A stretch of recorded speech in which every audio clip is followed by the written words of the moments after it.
கரூர் ஊராட்சி ஒன்றியத்திற்குட்பட்ட பகுதிகளில் சுமார் 604.44 லட்சம் மதிப்பீட்டில் புதிய வளர்ச்சி திட்ட பணிகளுக்கான பூமி பூஜையிட்டு நிகழ்ச்சியினை துவங்கி வைத்தார் தமிழக போக்குவரத்து துறை அமைச்சர் எம்.ஆர். விஜயபாஸ்கர். அது பற்றிய செய்தி தொகுப்பு. மேலும் விவசாயத்தின் முக்கியத்துவம் குறைந்து வந்த நிலையில் தற்பொழுது விவசாயத்தில் ஒரு விழிப்புணர்வு ஏற்படுத்தி வருகின்றனர் என்றும் 100 நாள் வேலை திட்ட வாய்ப்பினை கூட திமுகவினர் பொய் பிரச்சாரம் செய்து வருவதாகவும் கரூர் அருகே மண்மங்கலத்தில் தமிழக போக்குவரத்து துறை அமைச்சர் எம்.ஆர். விஜயபாஸ்கர் அவர்கள் பேச்சு. அது பற்றிய சிறப்பு செய்தி தொகுப்பு நமது கரூர் பூமி யூடியூப் சேனல் வாயிலாக.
அப்படிங்கிறது நம்முடைய திட்ட இயக்குநர்கள் சொன்னது போல கிராமங்களில் கிராம மக்களுடைய கிராம பொருளாதாரத்தை உயர்த்துவதற்குண்டான ஒரு முக்கியமான வேலை. முன்னையெல்லாம் பார்த்தீங்கன்னா மழை பெஞ்சுது, தண்ணி இருந்தது, விவசாயம் செழிப்பாக இருந்தது, மக்கள் விவசாய வேலைகள் செஞ்சாங்க.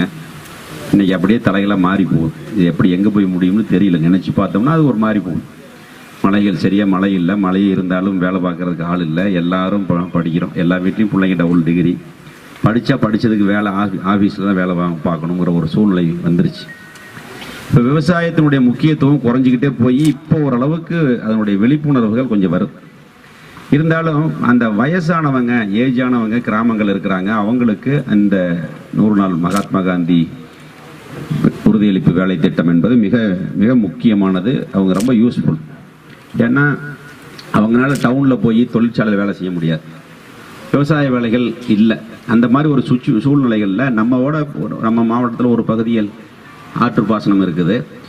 நம்ம பகுதி மாவட்டத்திலேயே அரவாக்குறிச்சி, கடம்பூர் போன்ற பகுதிகள், குளித்தலையில் ஒரு பகுதி, தோகமலை ஒன்றியமெல்லாம் பார்த்தீங்கன்னா ரொம்ப வறுமையாக வறட்சியாக இருக்குது. அவங்க வேலை வாய்ப்புகள் இல்லாத ஒரு சூழ்நிலையில் இது மிகப்பெரிய ஒரு அவங்களுக்கு வேலை உறுதியளிப்பு திட்டத்தில் ரொம்ப முக்கியமானது. அதில் வேலை செய்கிறவங்களை பற்றியெல்லாம் சொன்னாங்க. இருந்தாலும் அவங்க ஓரளவுக்காவது வேலை பார்க்கணும்.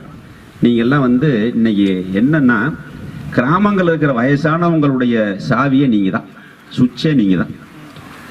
100 நாள் வேலைக்கு வர்ற ஆத்தாவுடைய சுவிட்சு பூரா இங்கே தான் இருக்குது. மெயின் சுவிட்சு பூரா இங்கே தான் உட்காந்துருக்குதல்ல. எதுக்காக சொல்ல வரேன்னா, போன தடவை எலெக்ஷன் நாங்கள் போனோம். என்ன தெரியுமா சொன்னாங்க? உங்களுக்கு ஓட்டு போட்டால் 100 நாள் வேலை நிறுத்திடுவாங்க அப்படிங்கிற ஒரு பொய் பிரச்சாரத்தை உண்டு பண்ணிட்டாங்க. அவங்களாம் படிப்பு அறிவு இல்லாதவங்க. நான் போகிற இடத்துல பூரா அவங்கள பார்த்துருவேன். உங்கள் யதார்த்தமாக எல்லாம் சொல்லிடுறாங்க. இன்னைக்கு கூட சொன்னாங்க, என்ன கேட்டேன், மண்மங்கலத்தில் வேலை செய்கிற காட்டுக்கே சொன்னாங்க ஐயா அப்படின்ட்டு சொல்கிறாத்தா. என்ன சொன்னாங்கன்னு, கட்டளைக்கு ஓட்டு போட்டிங்கன்னா 100 நாள் வேலை நிறுத்திடுவாங்கன்னு சொன்னாங்க. இது நீங்கள் தான் பார்த்துக்கணும், புரியுதா? அப்படிலாம் இருந்தால் நடவடிக்கை எடுக்கணும்.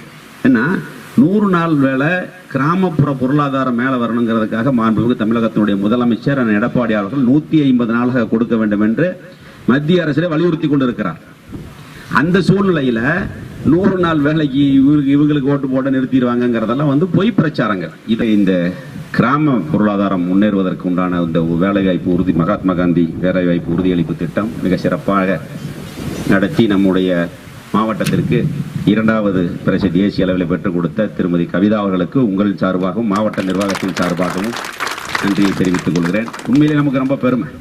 ஸ்டேட் லெவல் இல்லை, நேஷனல் லெவல், இந்திய லெவலில் நான் அந்த அளவுக்கு அது உங்களுடைய முழு ஒத்துழைப்பு வேணும். இன்னும் சிறப்பாக செஞ்சு நம்ம மாவட்டத்தில் மக்களுடைய அடிப்படை பிரச்சனைகளை இல்லாத அளவுக்கு, ஏன்னா சின்ன தெரு இருக்கு, ஃபேவர் பிளாக் கல் போட சொல்லுவாங்க, எல்லாமே ஆர்டி டிபார்ட்மெண்ட்டில் ஃபண்டு வந்து வேலை செய்யறது முடியாத காரியம். நம்ம இதை பயன்படுத்திக்கிறோம். மத்திய சென்ட்ரல் கவர்மெண்ட் ஸ்டேட் கவர்மெண்ட்டில் கலந்து கொடுக்கக்கூடிய நிதிகள், ட்ரைனேஜ் இதெல்லாம் பண்ணி நம்ம மாவட்டம் இருக்கக்கூடிய மாவட்டங்களிலே தலை சிறந்த மாவட்டமாக உயர்வதற்கு உங்களுடைய பங்களிப்பையும் வழங்க வேண்டும் என்று உங்களிடத்தில் அன்போடு கேட்டுக்கொண்டு இந்த நல்ல நிகழ்ச்சியில் கலந்து கொண்ட உங்கள் அனைவருக்கும் மீண்டும் ஒரு முறை நன்றியை கூறி விடைபெறுகிறேன். நன்றி, வணக்கம்.